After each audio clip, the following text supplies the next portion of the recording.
Hey you all, it's Pastor Haley coming at you with some follow-up bonus sermon material for the week. I'm just wondering how you all are doing and if you are still standing firm upon Christ, our solid rock. So we talked about in our message on Sunday morning.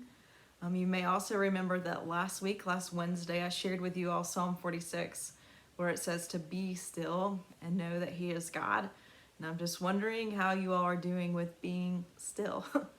So me, as I told you all before, I like to go and do things. And so I have these reminders around my house and also that pillow that's from the office that remind me to be still. And so this week, I've been seeing these little things popping up everywhere. So this is kind of show and tell with Pastor Haley as well.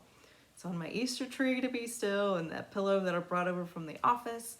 And then it's also on my little rock here that I have. I'll tell you about that in a minute. That also the song Be Still and Know by Stephen Curtis Chapman has been going through my head. Be still and know that He is God. And go listen to that song. I'll put a little link with this later. And then also there's a song by Bethel Music called Defender. And the words of that song have also been running through my head a lot in recent months and especially this week. And there's a line that says, "You've gone before I know that you've even gone to win my war." Christ, our solid rock, has gone before us and He holds us steady in the storm. This morning when I went for a walk around my neighborhood, I noticed that 3 different houses had rainbows up in their windows. There was a word to me, I felt like, from the Lord, just reminding me that God keeps His promises to us, that He is with us. I want to share with you all words today from Hebrews chapter 6, verses 13 through 20. When God made His promise to Abraham, since there was no one greater for him to swear by, He swore by Himself, saying, "I will surely bless you and give you many descendants."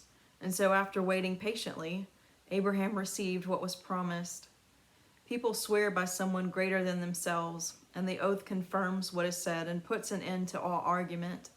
Because God wanted to make the unchanging nature of His purpose very clear to the heirs of what was promised, He confirmed it with an oath. God did this so that by 2 unchangeable things in which it is impossible for God to lie, we who have fled to take hold of the hope set before us may be greatly encouraged.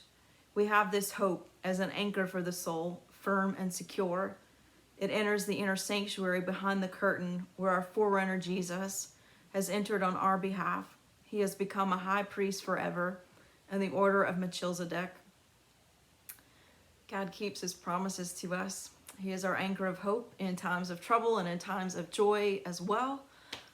Just want to remind you to keep clinging on to Him, hanging on to Him. He holds you steady in the storm.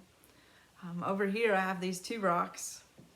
I got them after the last walk to Emmaus, or on the walk to Emmaus that I worked last summer from Edie Heaney. So Edie, if you're seeing this, thank you. So one of these rocks says, "Be still." And the other one says hope. And these hang out on my porch usually. But I've been seeing these a lot, and God has been reminding me to be still and to hold on. Hold on to Him, my rock, who is my hope for forever and ever and ever. And I hope that He is yours as well. Perhaps this week, if you have some spare time and some spare rocks and some spare paint, you can make some rocks for yourself for words that God is reminding you of in this season or in past seasons. Keep clinging on to Him and leaning into Him. He is the solid rock on which we can stand.